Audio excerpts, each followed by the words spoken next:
Luke, congratulations. Finished the show here on Saturday night in Minehead. Two good displays from you. How would you assess it? Yeah, I think the same. I think two good displays, but they could have been a lot better. The game against Barney this afternoon, it was a really good performance until I got to the back end of the game. I kind of let it slip a little bit. It didn't matter in the end.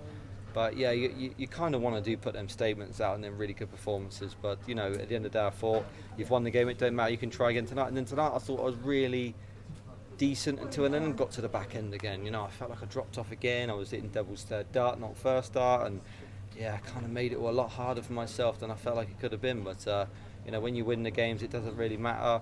Hopefully I'll save that for tomorrow and there's no disastrous endings in the game, and hopefully I get into a good lead and then I can put the game away. But there's so many great players around nowadays, like my opponent Ryan Joyce tomorrow. I won't look past him and think it's an easy draw. It's a tough game. He's a tough player to beat. This evening you were king of the 140s and you were frustrated that those maximums wouldn't come, but those 140s still do a lot of damage. Yeah, I mean they do, of course. It's not about being a big 180 here, it's about, the 140s are the most important, but I felt there were so many opportunities there, and it wasn't like I wasn't throwing them right. They wouldn't connect with the dart, like the likes of, I don't know, me, Chizzy, Luke, Gary, when them two darts were in there, you just throw out the dart and it goes in, and they just were clicking off, and it was, kind of frustrating, but sometimes I get so frustrated in the moment, I think, come on, calm down a little bit, it's not the end of the world, but I think the reason why I got a bit frustrated in the game is I felt like it was there for the taking. I really could have got ahead of Damon and kept letting him back in, but I don't think Damon played at his best there, to be honest, but at the start it was a good game. I know you're not looking past it, but everyone else, fans-wise, is looking at you and Luke in opposite halves, and the dream final is still on. Is that something that you look at before a dart is thrown, what the potential final could be? No, definitely. I don't look that far ahead, of course, but now we're in this situation in quarterfinals, of course you can look forward and think that's a possibility. But yeah, I think it's just nice and a privilege that people want, it's on people's lips. They want to see me and Luke.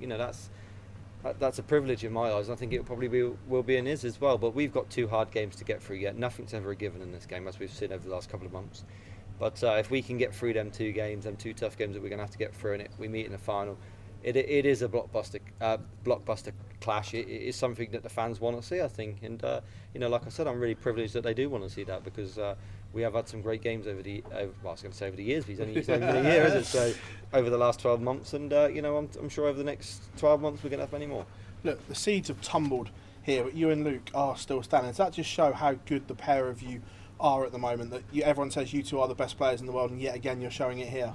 I just think we're the most consistent. I think I don't think players fear us. I just think we have that factor where people try a lot harder against us than they do maybe anybody else. But I think we've got that factor in us where we're very consistent. If you play really, really well, then you'll beat us. If you don't, then you probably won't. So that's a good trait for us both to have. And in my opinion, for myself, long may it continue. Luke, many congratulations. Thank you very much, Phil. Luke, you spoke about just the end of games there where you're perhaps not sustaining that level. It's not normally like you, that. Why do you think that is? I think just because of the fact maybe both games I've been quite far ahead.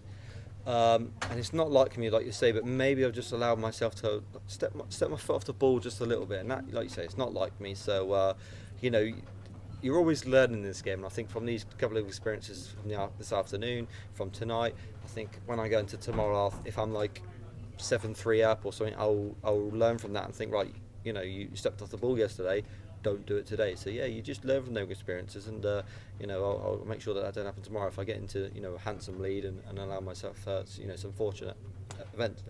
Is it a good sign that you're still getting these quite comfortable victories, but you're still criticising your performance, saying this, I could have done this better? Is that the reason why you are so good and won so much, rather than just being happy with the win and whatever else with the game? Yeah, I think if you just accept yourself not being at your best, and I think that's kind of where you can fail. I think you always have to prepare, and you always have to try and be at your best. You always have to, if you're not at your best, then you kind of have to tell yourself off a little bit in a way, because I hold a high standard, and if I don't, then I think that wouldn't have won me all the major titles I'd won. So you're right what you said. I think that has helped me, that high standard that I hold, but it's not affected me. It's not stopped me from what I've achieved. So I'm just going to keep setting that high standard, and hopefully it carries on. You mentioned that final with Littler is the one that the fans want. We've had Bristow on low, Taylor and Barney, Van Gogh and Anderson. Is this going to be the next big darting rivalry, you and Luke Littler? I mean, it's not just what the fans want, it's what I want. I think it's what Luke wants. I think we both want that. I think it's it's such a great game to be a part of, and I feel, like I said to Phil, I feel it's a privilege to be in that sort of breath, where people really want to see two players at it, and I'm one of them people. So yeah, of course, if I could pick it now, I'd love that to be the final, but of course, there's two really tough games to play yet, and over the last couple of months, anything can happen. You could end up seeing two other players, not me and Luke, in the final at all. So of course, I really want it to be us two in the final. We have some great games, we've had some great finals, and it would be a great blockbuster clash tomorrow, and just get through them first two games first, and then we'll see. And just something you mentioned in a different interview, you said that you've got a nutritionist and you make sure you get the right amount of sleep and all these meals and stuff like that, which is very much, we will see athletes in other sports sort of doing things like that, making sure everything's right. Do you think that's where the sport is now going? It's not like it was 10, 15 years ago, and if you're going to get to the top, you have to look after yourself and your body rather than just play a game of darts. Yeah, but I don't know how far I'm talking in advance, but I want to be here in 20 years, playing at the top level. And if you don't look after yourself, you won't be. The thing is with 10, 15 years ago was, players would probably play maybe once every 2 weeks, and they'd play one major every 3 months. It's not like that anymore, and it's going to get a lot harder. We're going to be playing nearly 5 days a week all of a sudden soon. And if you don't look after yourself, you won't be able to deal with the stamina that it takes. So for me, I'm looking after myself. Eating as well as I can, and you don't want to come into these tournaments lethargic, because if you are, they can really, as I've seen in previous tournaments, it really doesn't help you at all. So yeah, I think that for me, having this nutritionist helping me eat right, it allows me to go to bed feeling fresh, and I wake up feeling fresh. And I think this is becoming very important for someone like me, and I think a lot of players will follow suit as well. Cheers, Luke. Well done. Thank you very much.